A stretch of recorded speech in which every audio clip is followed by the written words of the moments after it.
పోతారు. దేవునికి స్తోత్రం చెప్పండి. హల్లెలూయా. ఎవరిని దేవుడు వర్ధలు చేస్తాడు చెప్పండి. ఇప్పుడు నీతిమంతులు ఎవరు? పాపాలు జన్మతః కర్మతః పాపినని గ్రహించారో వారు, మీ పాపాలు ఒప్పుకున్నారో వారిని ఆయన నీతిమంతులుగా చేస్తాడు.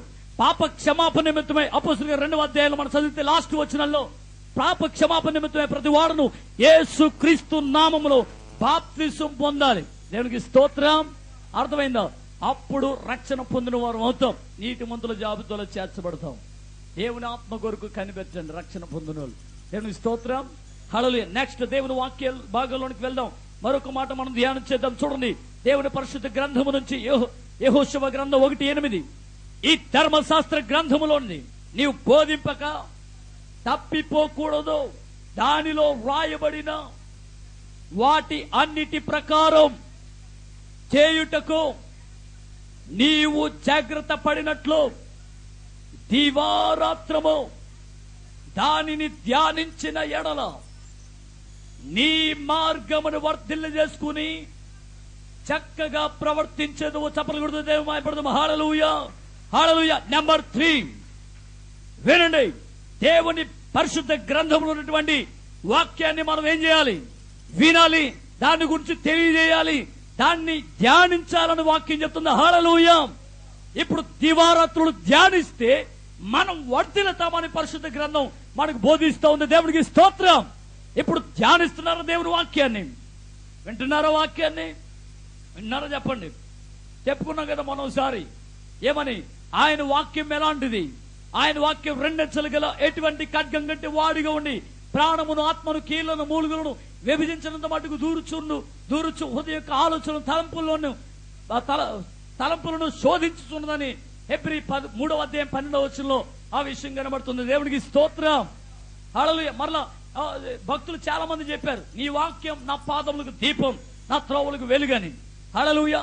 నీ వాక్కు వెల్లడికి తోడనే వెలుగు కలుగునని 119వ కీర్తనలో 105వ వచనం, 130వ వచనం, 9వ వచనం కూడా ఆ విషయాలు రాయబడి తెలియజేస్తూ ఉన్నా. దేవుడికి స్తోత్రం. అలా కీర్తన 107:20లో ఆయన తన వాక్కును పంపి వారిని బాగు చేయని వారు పడిన గుంటు నుండి ఆయన వారిని విడిపించాలనుంది. దేవుడికి స్తోత్రం. శక్తి ప్రభావం కలిగిన వాక్యాన్ని వినాలి, గైకొనాలి, ధ్యానించాలి. దేవుడికి స్తోత్రం. హల్లెలూయా. అయితే వాక్యాన్ని ధ్యానిస్తున్నారా లేదా? వాక్య ప్రకారంగా జీవిస్తున్నారా లేదా? దేవుని వాక్యం చెప్తుంది. ఎవరు వర్ధిల్లుతారో తెలుసా? వాక్యాన్ని ధ్యానించే వాళ్ళు, వాక్యాన్ని గైకునే వాళ్ళు, వాక్యాన్ని ప్రజలకు తెలియజేసేవాళ్ళు. దేవునికి స్తోత్రం. హల్లెలూయా. ఇప్పుడు దేవుని వాక్యానికి ప్రాధాన్యత ఇవ్వాలి. ప్రతి మీటింగ్ లో ప్రతి సమయం కూడా విలువైనటువంటి సమయం. బెతెస్దా కోన దగ్గర ఆయా సమయములకు కోనేటిలో దేవదూత దిగుతుంది.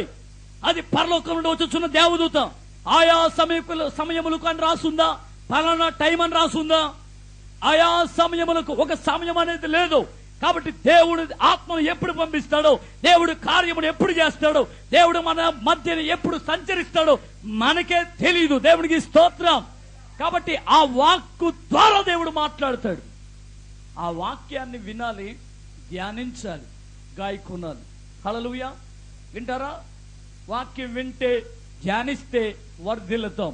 అందుకని దేవుని పరిశుద్ధ గ్రంథంలో ప్రకటన గ్రంథం 1వ అధ్యాయంలో మనం చదివితే ప్రవచన వాక్యములను వినువాడును, చదువువాడును, వాటిని గైకొన్నవాడును ధన్యుడు. దేవుడికి స్తోత్రం.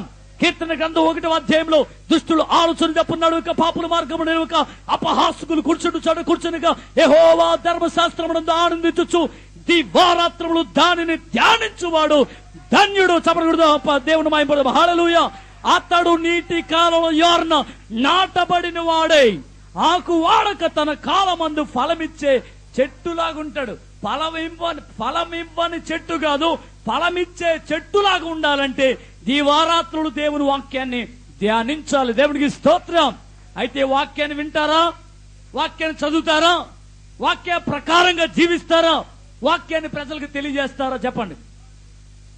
నేర్చుకున్న వారు దేవుని గురించి తెలియజేయాలి. దేవునికి స్తోత్రం చెప్పండి. హల్లెలూయా. ఏం చదువుకున్నాం? ఇప్పుడు నెంబర్ 3 దేవుని వాక్యాన్ని ధ్యానిస్తే మనం వర్ధిల్లుతాం. దేవునికి స్తోత్రం చెప్పండి. హల్లెలూయా. నెక్స్ట్ తర్వాత దేవుని పరిశుద్ధ గ్రంథము నుంచి సామెతల గ్రంథం 2వ అధ్యాయము 7వ వచనాన్ని మనం ధ్యానించేద్దాం. దేవుని పరిశుద్ధ గ్రంథం నుంచి సామెతలు 2వ అధ్యాయము 7వ వచనాన్ని. ఆయన యథార్థవంతులను వర్ధిల్ల చేయను. చప్పట్లు కొడుతూ దేవుని మహిమ. హల్లెలూయా. నెంబర్ 3, దేవుడు యథార్థత కలిగిన వారిని వర్ధిల్ల చేస్తానని దేవుడు ఆజ్ఞాపిస్తున్నాడు. దేవుడికి స్తోత్రం. మనం వర్ధిల్లాలి అంటే మనలో యథార్థత ఉండాలి. మన మాటలో యథార్థత, మన చూపులో యథార్థత, మన యొక్క విశ్వాసంలో యథార్థత, మన భక్తిలో యథార్థత ఉండాలి. చాలా మంది లోపల క్విక్గా ఉండి బయటకు ఒక రకంగా మాట్లాడే వాళ్ళు చాలా మంది ఉంటారు. హల్లెలూయా. యథార్థత లేదు.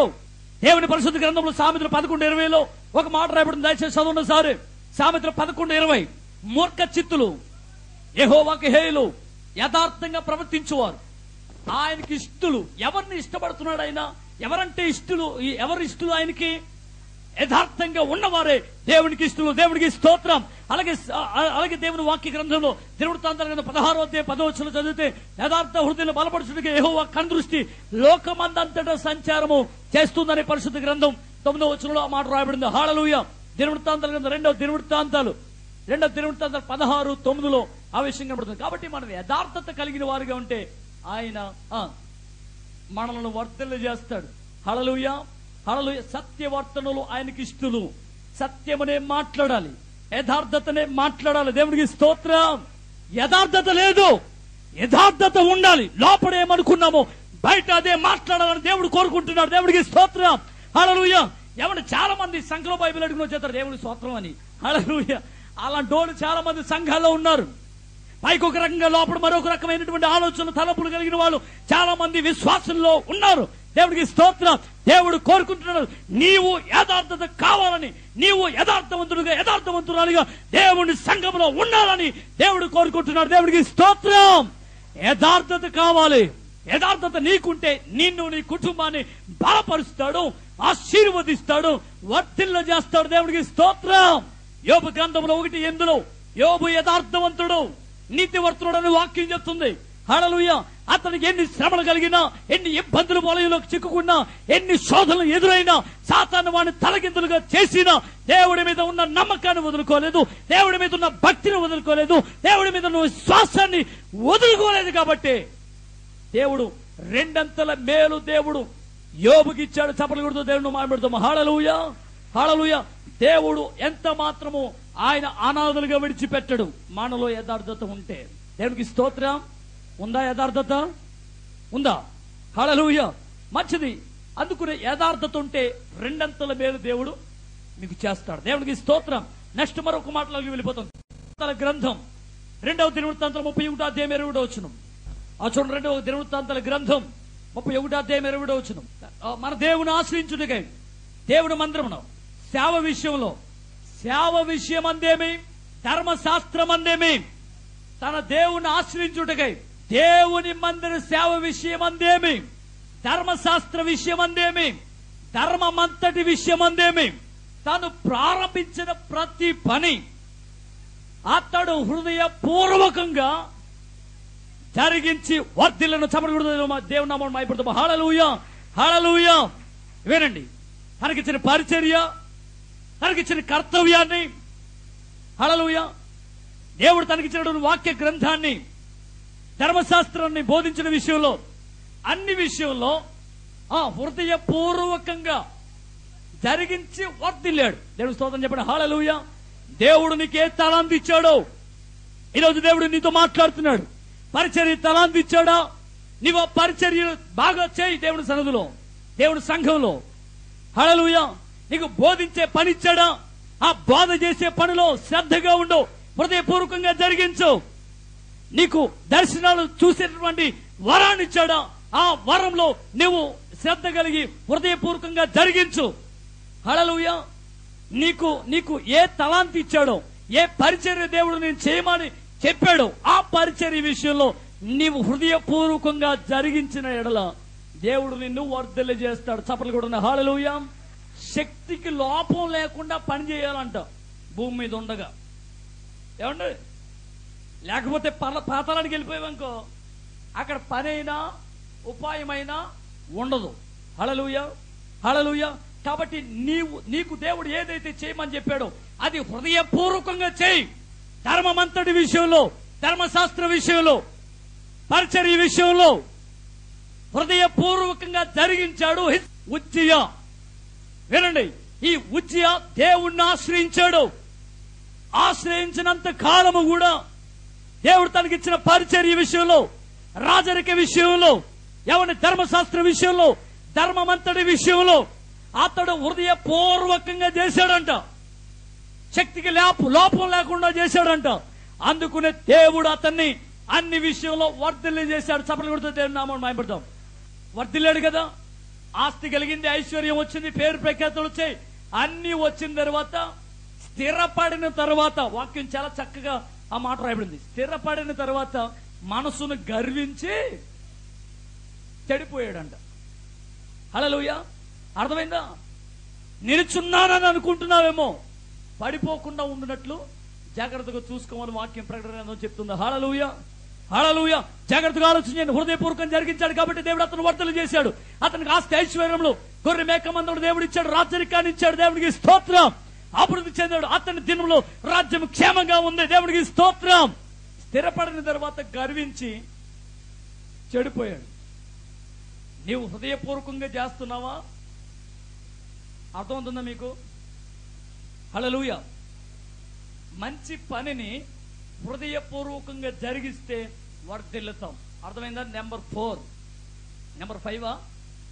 నెంబర్ 5, మంచి పనులు. దేవుడైతే ఏ మంచి పని మనకి ఇచ్చాడో ఆ తలాంతుల విషయంలో హృదయపూర్వకంగా మనం జరిగించిన ఎడలో దేవుడు మనల్ని వర్ధలు చేస్తాడు. దేవునికి స్తోత్రం. హల్లెలూయా. జాగ్రత్తగా ఆ విషయాన్ని మర్చిపోతుంది. ఇర్మియా గ్రంథం 12వ అధ్యాయం 16వ వచనం. ఇర్మియా 12వ అధ్యాయం 16వ వచనం. నెక్స్ట్ 6వదిగా 12:16. బయలు తోడని ప్రమాణం చేయుట, వారు నా మార్గములను జాగ్రత్తగా నేర్చుకొని ఎడల వారు నా ప్రజల మధ్యన వర్ధిల్లెదరు. చప్పట్లు కొట్టి దేవుని నామమున మహిమపడతాం. హల్లెలూయా. వినండి, ఆయన మార్గమును జాగ్రత్తగా నేర్చుకోవాలి. అర్థమైంది కదా? ఆ మార్గంలో ఎలా నడవాలో, ఆ మార్గాన్ని ఎలా వెంబడించాలో అనేటువంటి విషయాలు దేవుడు వాక్య గ్రంథంలో రాయబడి ఉన్నాయి. అవి నేర్చుకోవాలి. దేవుడికి స్తోత్రం. ఇప్పుడు ఆయన మార్గం ఏంటి? యేసే మార్గం. అవును కదా? యోహాను సువార్త 1వ అధ్యాయం 14వ అధ్యాయం 6వ వచనంలో యేసు ప్రభువు నిలబడి చెప్తున్నాడు, నేనే మార్గమును, సత్యమును, జీవమును. హల్లెలూయా. అర్థమైంది కదా? మార్గం ఏంటో తెలుసుకోవాలి. ఆ మార్గం ఏంటో తెలుసుకోవాలి. ఆ మార్గం గురించి విచారించి తెలుసుకోవాలి. ఇర్మియా గ్రంథం 6వ అధ్యాయంలో మనం చదివితే, పురాతనమైన మార్గమును నిలిచి చూడుడి, ఏది మేలుకరమైన మార్గమును దాన్ని విచారించి తెలుసుకుని దానిలో నడవండి అని భక్తుడు చెప్పాడు. దేవుడికి స్తోత్రం.